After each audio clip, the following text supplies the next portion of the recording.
Log entry, the ketch Scarlet Queen, Philip Kearney, master. Position, 4 degrees, 5 minutes south, 150 degrees, 26 minutes east. Wind fresh, sky fair. Remarks, departed Rabaul, New Britain Island at dawn with 1 crewman in sickbay due to trouble on ship. Reason for trouble, the wandering master and the warlord at rest.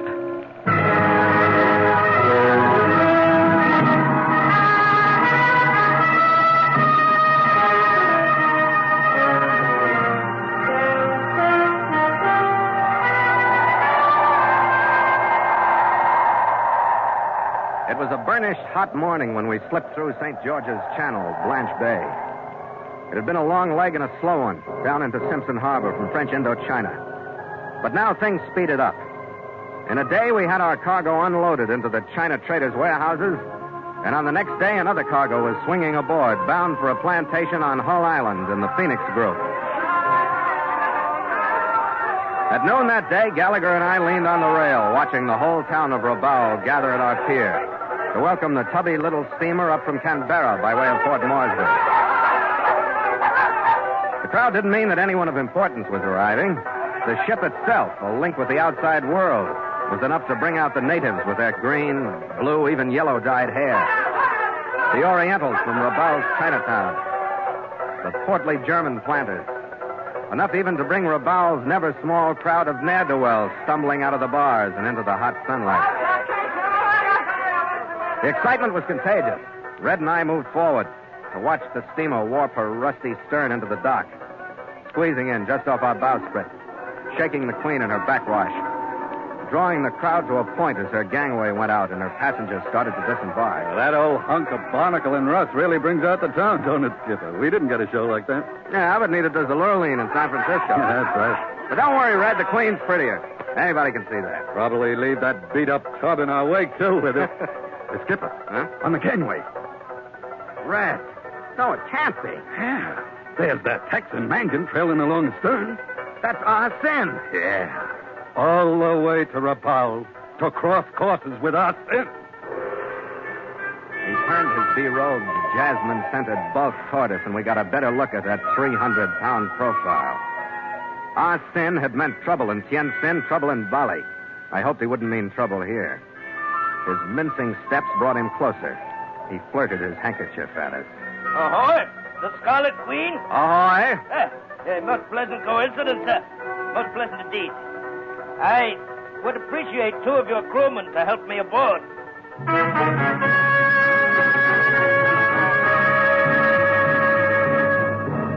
And so Mutual continues The Voyage of the Scarlet Queen, written by Gil Doud and Bob Tallman, and starring Elliott Lewis.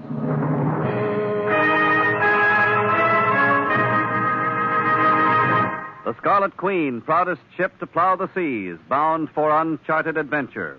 Every week a complete entry in the log, and every week a league further in The Voyage of the Scarlet Queen.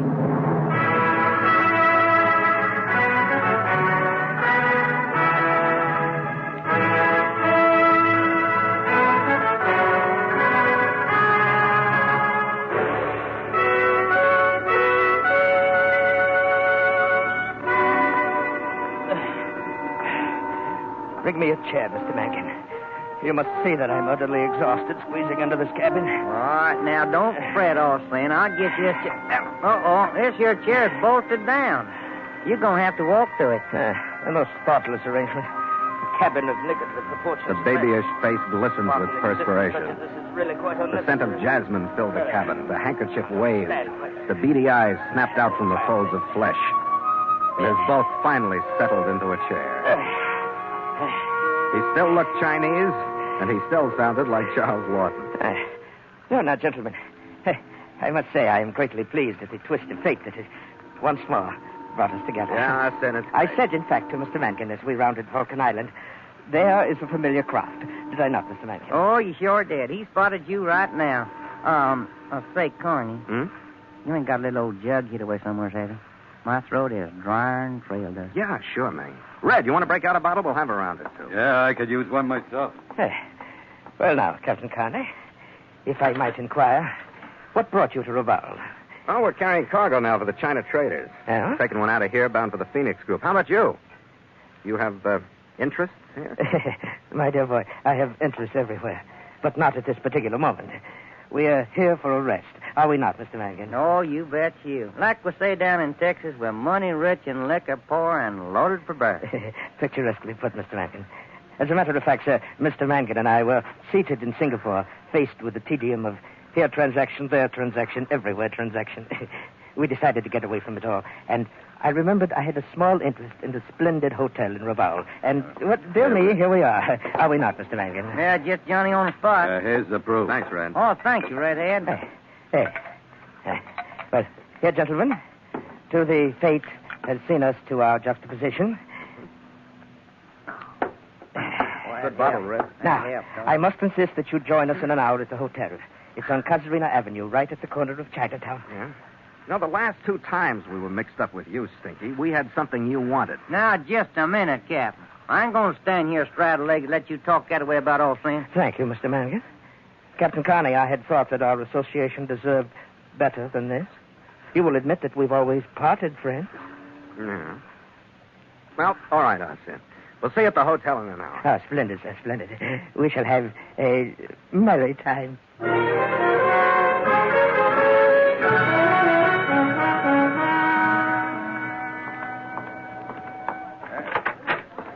look at this. Did he say he owned this place? Oh, there he is. Well, howdy, y'all. Oh, Mangan. Boss Ben wants you to come on back here where he's at. Come on, it's on the main floor. Oh, and listen. He has found the cutest little old southern gal that you ever saw. Southern what? I mean real south. Shreveport, Louisiana. Oh. What's she doing down here, Mangan? Oh, she's a painter. Austin's buying some of her paintings.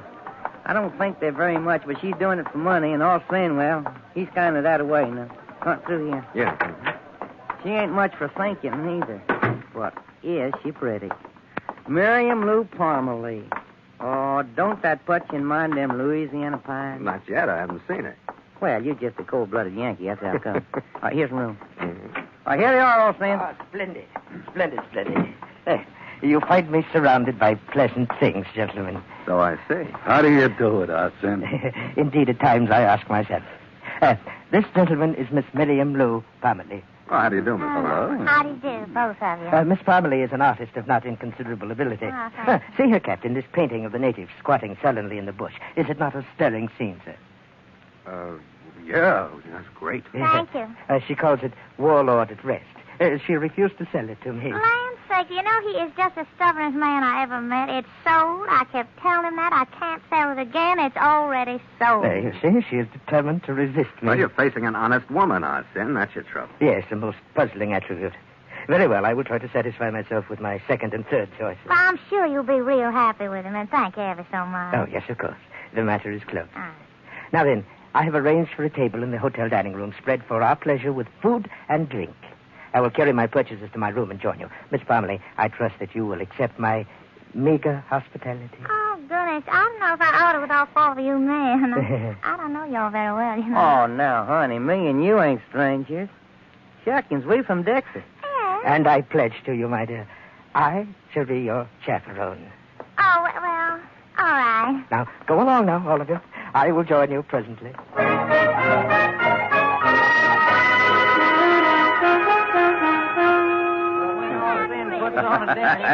Hey, this is quite a layout, Skipper. That looks all right, mate. Oh, goodness, you know, I didn't realize I was so hungry till I saw all this food. The table in the dining room was set to everyone's taste, loaded with the best the hotel had to offer. Arsen joined us in about 20 minutes. Oh, there you are, Mr. Austin. Where you been? Everything is just so tasty.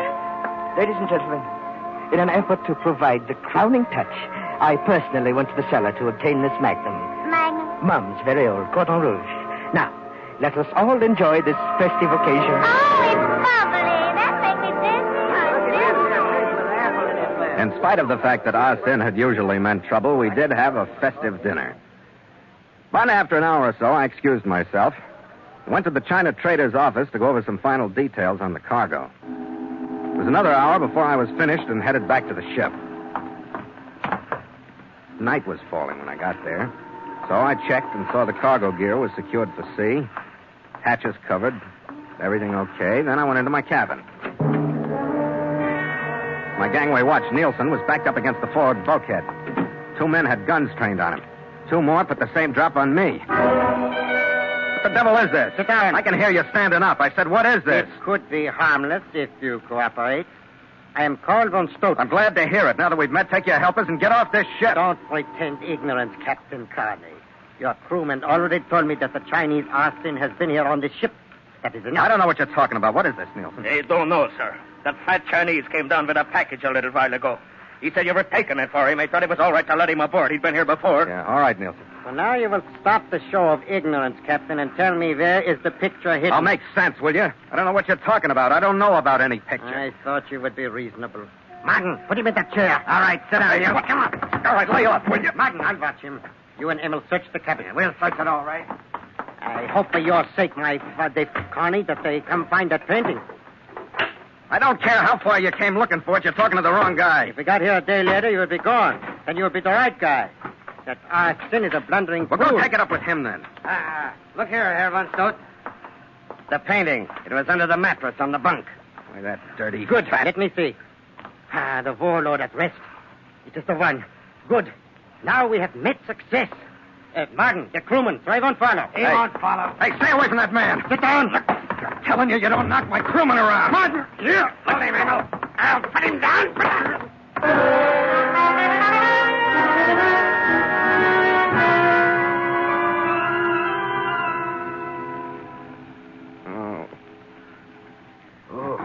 Come on, Skipper. Try and get this slug down. Come on. Yeah, go away. Come on, drink it. You all right, Skipper? Yeah. Where's Nielsen? He's still out, but I'll get to him. Where's that Sin? I don't know. He left the party just a little while before I did. Yeah. Who slugged you? Guy with the name of von Stott. Give me a hand, Red. I want to get up. Yeah. Who's behind it? Sin? I guess so. What did they do with that bulkhead? That crummy Warlord painting he was drooling over, he must have swiped it from the dame's room. Then he planted it here in the cabin, and von Stott showed up with 3 gunmen looking for it. What? That stale picture, that mess? What are they, weak in the head? It's not worth $5, much less this, is it? I don't know, but I'm just about ready to go back to that hotel and find out. Which room is Sin's, do you know? Yeah, it's 21, right at the top of the stairs. All right. You stay here, will you, Red? Pull Nielsen out of it and see that he stays in the sack for the rest of the night. Okay. I'm going to see what I can do to pay Stinky for this knot behind my ear.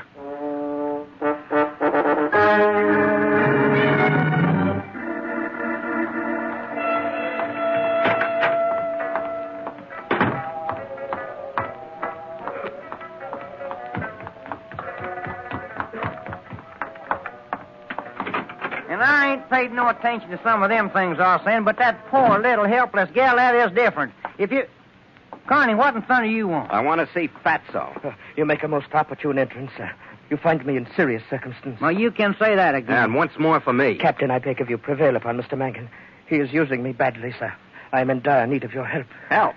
You want help from me? Well, my dear fellow, is that such a strange request? You darn right it is, Arsene. Anybody that puts a poor, helpless little gal on a chopping block like you done, Miriam, don't deserve nothing but a fast kick in a pistol pocket. Oh, dear me, Mr. Mangan. I had never expected threats like that from you. And anybody that makes a pigeon out of a guy after pumping a lot of bilge about sincere friendship rates the same thing.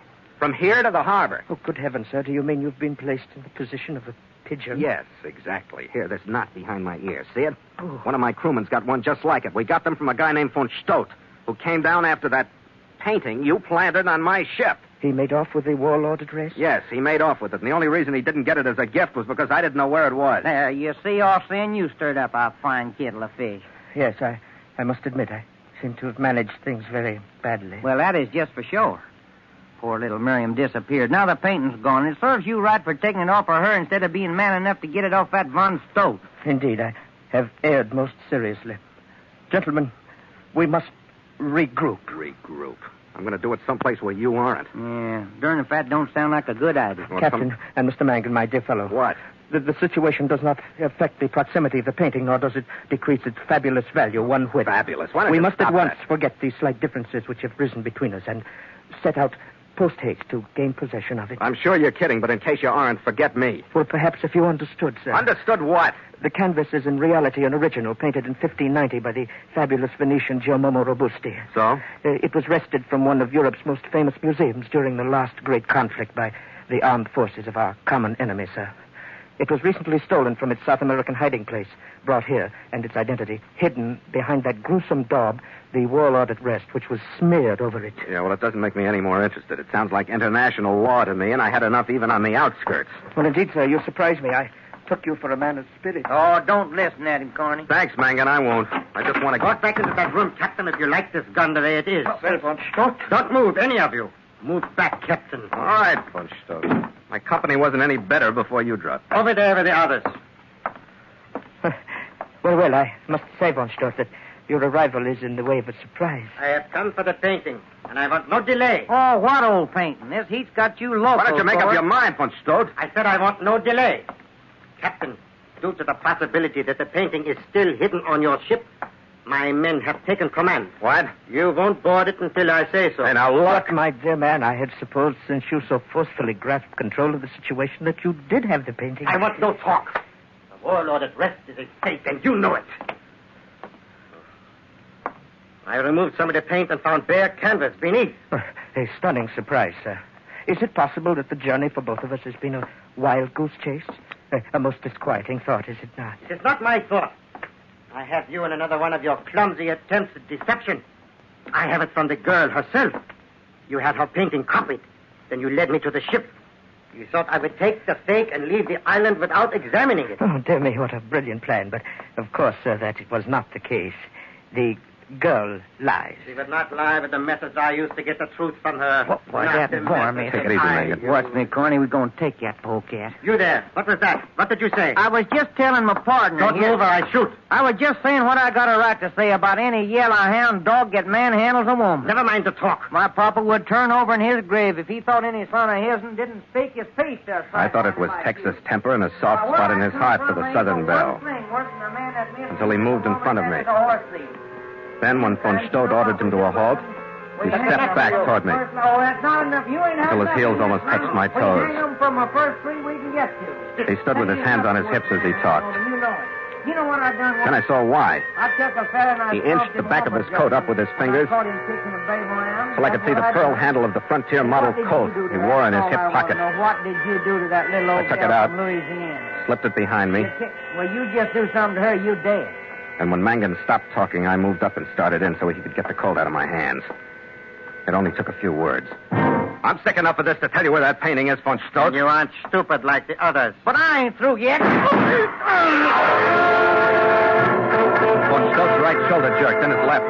Mangan had put both arms out of operation in the space of time between two heartbeats. Von Stott staggered back, hit the wall, and slid down into a sitting position. Splendid, Mr. Mankin. And you, Captain, a thrilling moment, sir. I'm glad we're entertaining you. Well, don't you go thinking I done this to help you get that blasted painting off in, because I didn't do it for that reason. He's got that poor little gal hid out, and I aim to find her. First, I got to squeeze where she's at out of this polecat before he passes out. All right, there, Monster. All right, there. You coming right on in this other room with me, and you're going to tell me where you got that little gal hid at, and right now. Captain, with the admission that I've been a dismal failure, I ask one more thing. Now what? I beg of you, go with Mr. Mangan. Save him from himself. Realize that suddenly, sir, he has become a blindly infatuated fool. The barbs of Cupid, sir, that treacherous little imp, have bitten deep. You will go, sir. Yeah, I'll go. For one good reason, I'm going to need Mangan to help me clear my ship of von Stott's gunmen. And don't think I'm forgetting that you got me into this. Oh, indeed, I shall not, sir. I fear the painful thought of it will bear me company for the rest of my life. Yeah. Unless you just happen to fall into that painting. Oh, yes, I am quick to admit, as must we all, that final success is a miraculous anesthetic.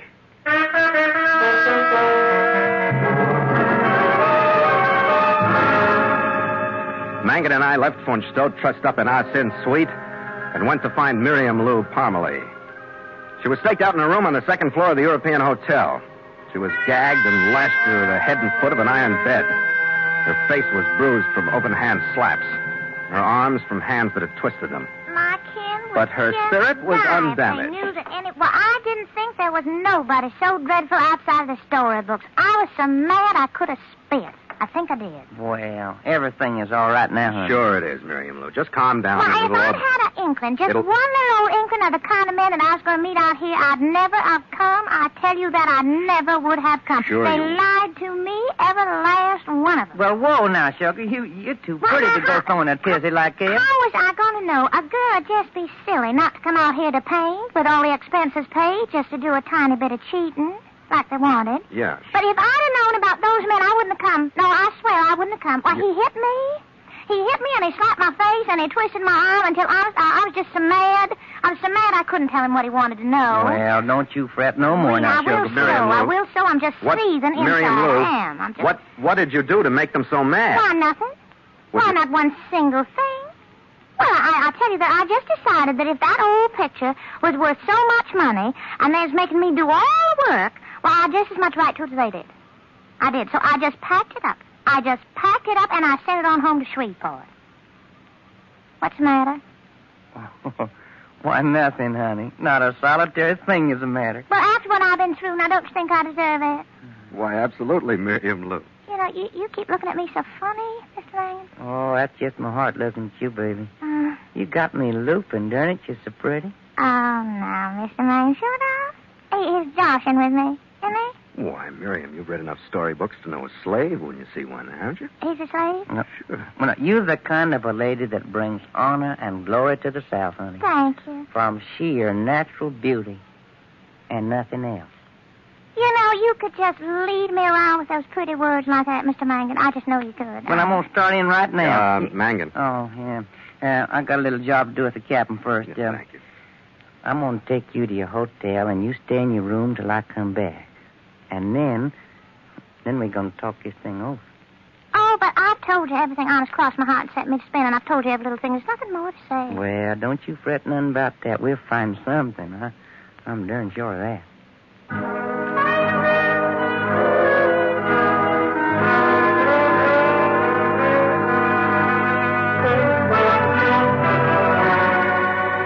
With the key to the situation a few thousand miles away from the action, the payoff was simpler than I'd expected earlier.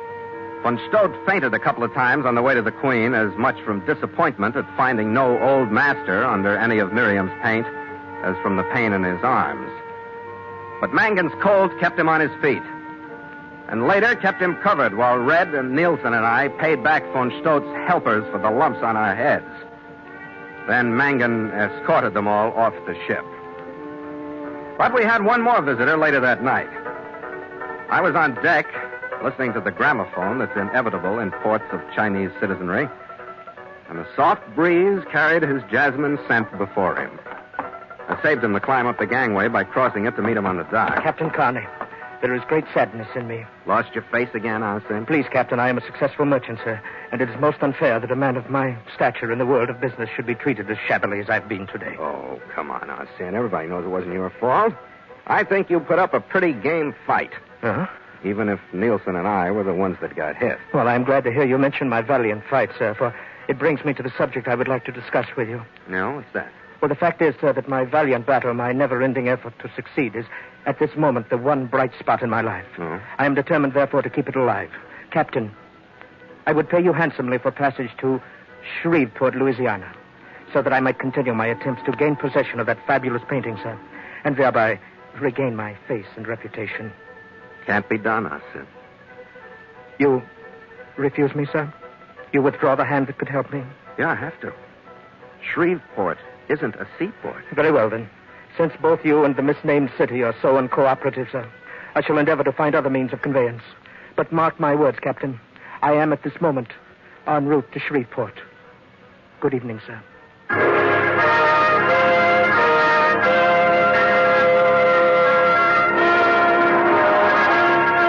By dawn that morning, we were en route to the Phoenix Group, picking our way out through Blanche Bay, past Vulcan Island, and into the wind that swept around New Britain.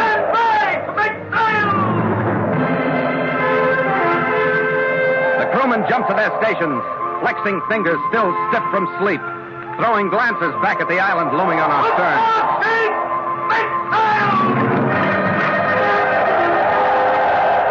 bodies leaned on the halyards. The whiteness of the mainsail slid smoothly up into the dawn sky. The jibs rattled up. Then the mizzen swung out, and the Scarlet Queen swung a curved wake as I turned her. And her bowsprit and the figurehead beneath bowed to the crescent of sun that was climbing out of the ocean horizon. It's a great morning, Skipper. Yeah, I guess we'll keep it, Red. It was a wonderful port. Lots of interesting people. The best the Orient, Texas, and Shreveport have to offer. Wish I could make up my mind whether Miriam was stupid and honest or smart and crooked. Well, she's the only one who made a profit. That sounds smart to me. But the way she made it doesn't. And anybody who'd paint pictures like that warlord at rest. Yeah. What a tame. Yeah, Mangan can have it, huh? I'll settle for ours. I'm kind of stuck on it myself. Here, Skipper. To the Queen? To the Scarlet Queen. After you, mate. After you.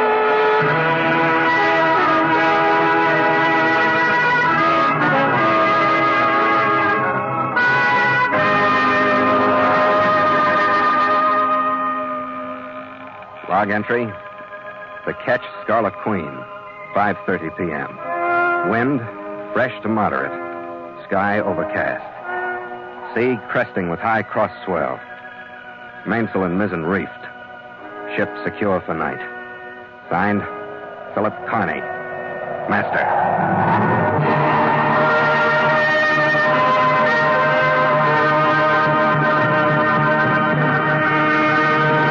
The Voyage of the Scarlet Queen has come to you through the worldwide facilities of the United States Armed Forces Radio and Television Service.